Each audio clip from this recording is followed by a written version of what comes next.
Welcome.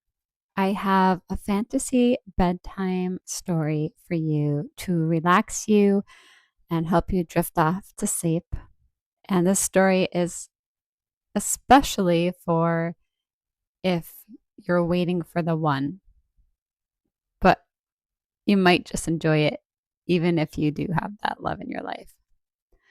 So lay down, relax, watch the flame flicker for a few minutes to relax your nervous system and enjoy.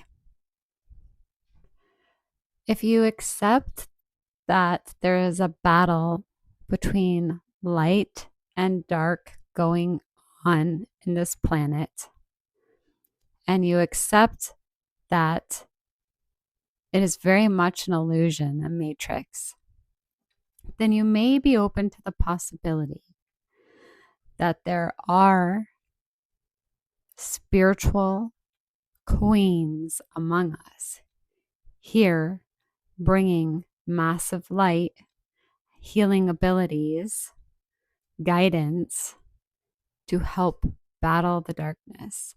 Souls that choose to incarnate here to bring that light. These spiritual queens are hidden among us oftentimes. They can look like ordinary people living ordinary lives. And often they prefer this.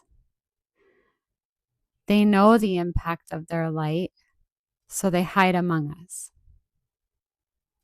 gently guiding others towards the light. These oracles can often see the destiny of someone. They can see their highest path. They can see the most likely path that they're on. And with this gift of seeing, sometimes it can be heartbreaking because you see people settle in relationships, settle in their lives. You see the massive beauty of their soul and what their soul came here to do. But their free will can be going against this. And these queens know that, and they can see that, and they try their best to guide people to the light. Often these queens attract protectors, knights,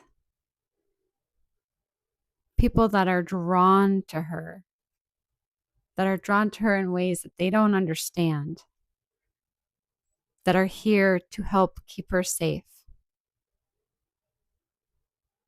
Often she's hiding those gifts from those around her because of lifetimes of being persecuted for them, knowing the darkness wants to extinguish that light. So these knights can look like ordinary people.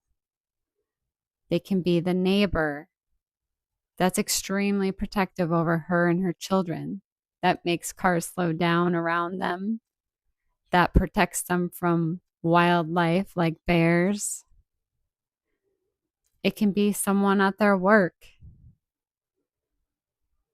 making sure that they're safe, keeping an eye out on them, wanting to be near her to protect her. There are some knights that stay with her for a long time as she's developing, like her right-hand man, protecting her through that journey, through that process of remembering who she truly is, the spiritual royalty that she actually comes from.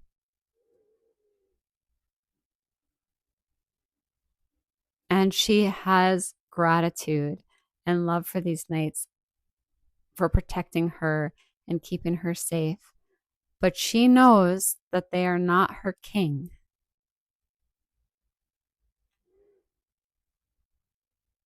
Meanwhile, her king out there is similar in the way that he draws people to him. He has a charisma to him. People want to listen to what he says. He has a presence that others notice. So he oftentimes is surrounded by women who admire him and want to listen to him and to listen to his guidance.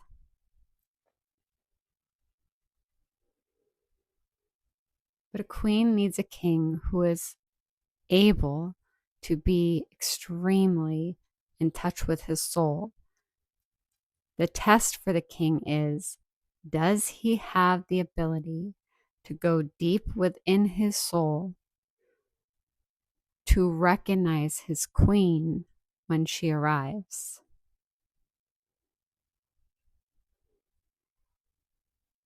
The people around him may have qualities that she has that he admires. But that's the test. Can he tell the difference? Can his ability to tap into his soul be strong enough that he can tell the difference?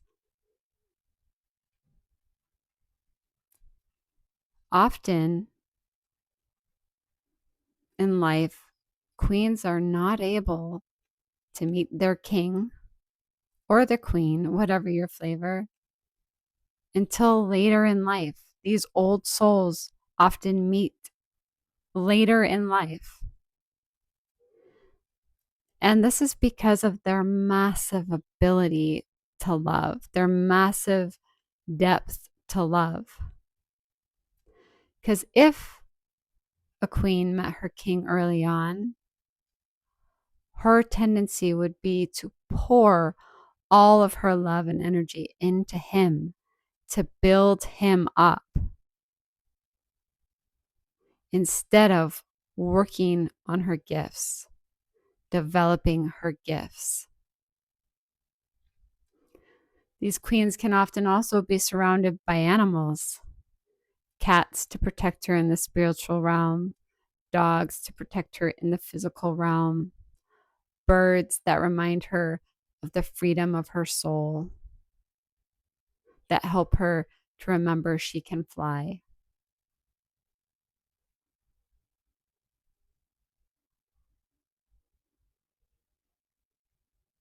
Her light is meant to help awaken the healing abilities that people have within themselves. Her light is to help people be guided to their highest path from the one that the darkness is trying to keep them on.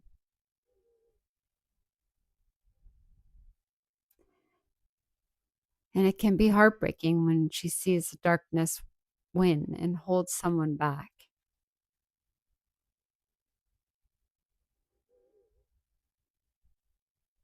But that ability to be in touch with her light awakens the light within others around her, like stars lighting up the sky. And when her king comes, she'll remember him. It's more like a soul recognition. She'll be able to see the difference between the knights and her king.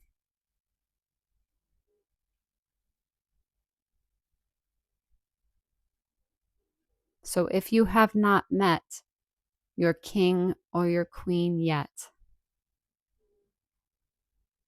don't worry. Let divine timing happen. Let go of the how and the when. Work on your gifts. Work on the light that's here within you to battle the darkness.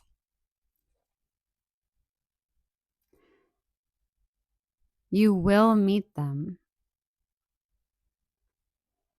and they will be going through tests to be ready for you so that you can lead alongside each other in the light, having a massive energetic impact. People may not realize intellectually what's going on, but in the spirit realm, this light is making a beautiful difference, and it is shifting the planet.